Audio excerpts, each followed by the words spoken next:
நிறைய பேரு பெருமை கொண்டு அலைகிறதுக்கு காரணம் என்ன தெரியுமா? தெனாவட்டா பேசுறதுக்கு காரணம் என்ன தெரியுமா? கோவப்படுறதுக்கு என்ன காரணம் தெரியுமா? நான் எங்க இருந்து வந்தேன்றத நிறைய பேர் மறந்துட்டாங்க. சவுல் ராஜ்யபாரம் நிலைக்கல, தாவீதுனுடைய ராஜ்யபாரம் நிலைச்சிருச்சு.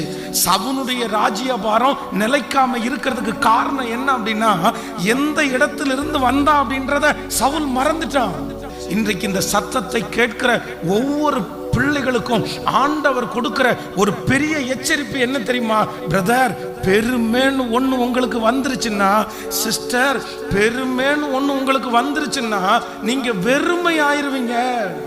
உங்க பேச்சுல தாழ்மை இருக்கணும், உங்க பார்வையில தாழ்மை இருக்கணும். சிலருக்கு சில ஆசீர்வாதங்கள் வந்ததுக்கு பிறகு பாத்தீங்கன்னா நிறைய பேரை கையிலேயே பிடிக்க முடியாது. நான்